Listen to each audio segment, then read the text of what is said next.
Jump, my money gon' fuck.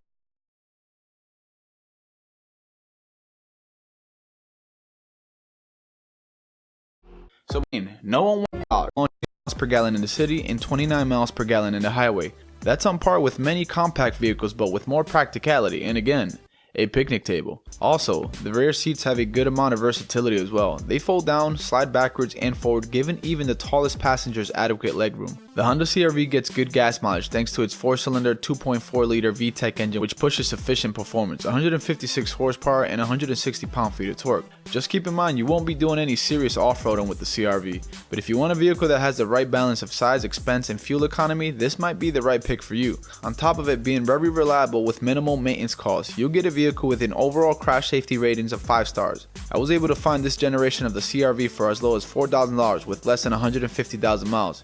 And considering these vehicles can go well over 300,000 miles, that's quite the steal.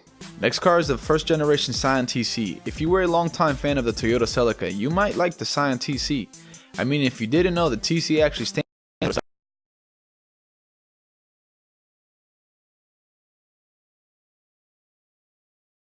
Celica. Well, not really. That'd be pretty cool, wouldn't it? Scion was designed to be the discount Toyota aimed at the youth market who just wants something cool and sporty. The Scion TC's exterior isn't revolutionary, but it does come with some cool features.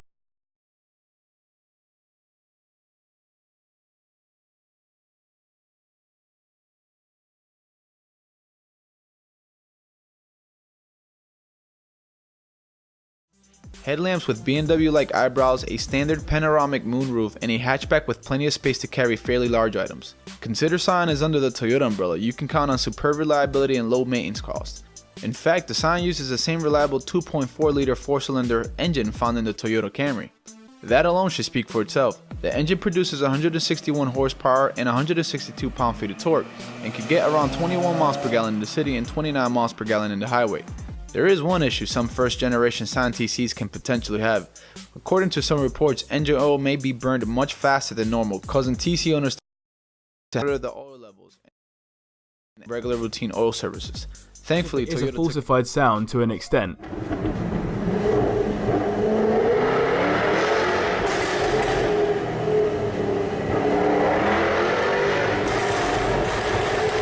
I've put a link in the description to an article all about the Jag's mental exhaust sound if you want to find out more. In simple terms, it would appear that they feed a tiny bit of petrol into the exhaust so that it explodes in there rather than in the combustion chamber, making all the pop-pops as Salamandrin calls them, otherwise known as backfires. You can pick one of these up for around £32,000 and you know it's going to provide you with some incredible enjoyment in the long term. I'd steer clear currently though, as the F-Type is only a 2014 car, so give it a few years and it will probably depreciate further in value to a more affordable position. I know it's a sports car, but well worth a special mention anyway.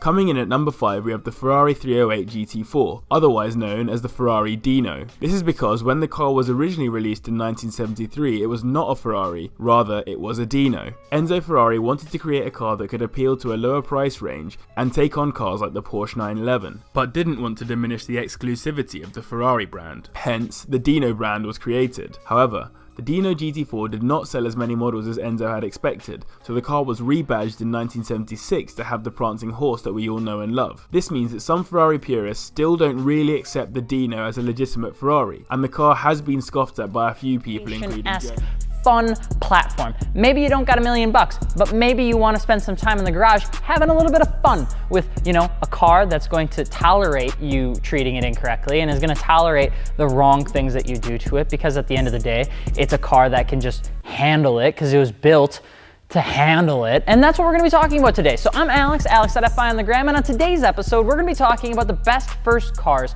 to own if you're looking to modify a new platform. So don't forget to subscribe, and if you're looking for wheels, tires, suspension by the time you get done with this video because you're looking to, I don't know, pick up wheels, tires, suspension, you could just check out fitmentindustries.com. Anyway, let's get into it. So let's get into number 1. Now I know it's gonna be a little bit of a weird one for you, but I would say one of the first cars that you could probably go into would be a Cobalt SS. The old Cobalt SS can come turbocharged, supercharged, there's plenty of torque steer, it's fun to play with, it actually has quite a bit of performance modifications behind the old bonnet.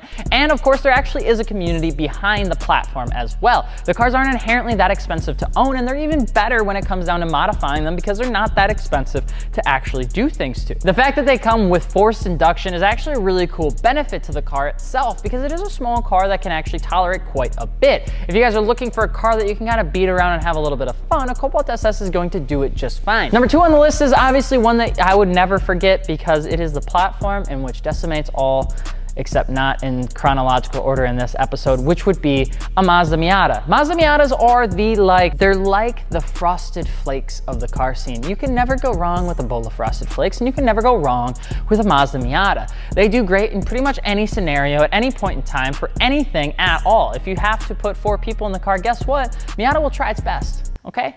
It's gonna try, but at least it's trying. Right? You can pretty much run the cars with no oil in them. They're gonna be just fine. You can turbocharge them, you can supercharge them, you can LS swap them, you can pretty much do anything you want to the LSD. You can throw 100 shot of nitrous in the back and only have it open up under full watt. Not saying that I've done that, but we have owned a vehicle that has done that. And it's just a great platform. The NA, NB, NC, ND platforms are all great in their own merit, depending on how much money you want to spend. Now, of course, the NAs feature a little bit of a tax going on right now, but the NBs actually are pretty good steel right now. And with the larger motor, they actually perform quite well. It's a great learning platform for people that don't really understand a lot about cars. Because the Mazda Miata platform is so forgiving, it allows you to learn and allows you to do a lot of great stuff. Of a drift car, that's power you need if you cannot drive.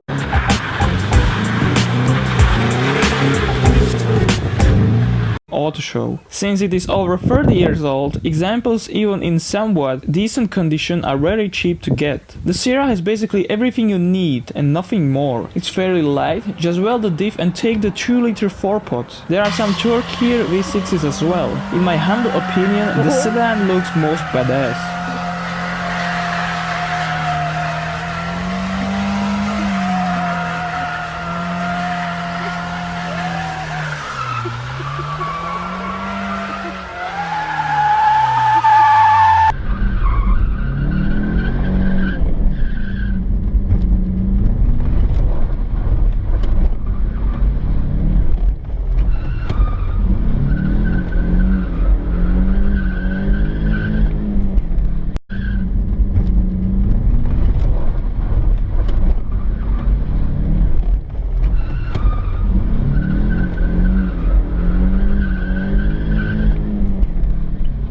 Mercedes-Benz 190. As the predecessor to the first C-Class, the 190 featured a large variety of engines and all of them were available in the manual too. I would avoid the non-turbo diesel or base petrol engines. The 2.6 liter straight 6 is a great option, but the 2 liter or 2.3 4-cylinders might be enough Looking too. for a cheap car, a car that you can daily drive without many worries. Well, if you are looking for a cheap car, a car that you can daily drive without many worries. Well, if you have 3K, then I have a few options for you to think about. And don't forget to subscribe for my weekly automotive content. If you're looking for cool cars that will break people's necks, then this video is not for you. I'll be focusing on reliable, long-lasting cars. Here on my 7-bed 4-cylinder, it will have better gas mileage and should last a lot longer from the V6 models, because it's a lot less going on with the 4-cylinder engines. In these trucks, the manual transmissions usually last a very long time. The automatics usually crap out before the engine does. There is a good reason we still see them driving around even after they are beat to crap. They can last forever if you take care of them, and this has a whole truck bed, so it's perfect for any job and very practical. Mazda Miata. Yes, notorious Mazda Miata, the beloved Miata, the car that everyone swears by, and I do too. These cars are as simple as it can get. For 3K, you can get an NA model in pretty decent shape. No, these aren't fast cars, and they aren't meant to be. These are meant to be great nimble, curvy road drivers, and they have pretty good gas mileage as well. Fair warning, if you're taller than about, I'm gonna say 5'10", you may have issues fitting in the Mazda Miata. Furthermore, the Miata doesn't have a lot of room. The trunk is big enough for a simple grocery shopping, but if you're looking for more space, look elsewhere. And there are virtually no complaints for the NA Mazda Miata. Even the NB Miata has very few complaints, but you will have to look for a long while to find yourself a reliable NB model under 3K. 1997 Honda Accord. The Honda Accord can easily hit 300,000 miles as long as you aren't beating on the engine every day. The interior, like those body styles, had a lot of brake problems. If you're looking for any of the cars on this list, or surely if it was, that's a budget buy. It is a Lexus nevertheless. Models had important engine and horsepower. 97 to 05, these are solid points on them. After the 06 still have them. Keep in mind, these are cheap cars, so don't expect anything pretty.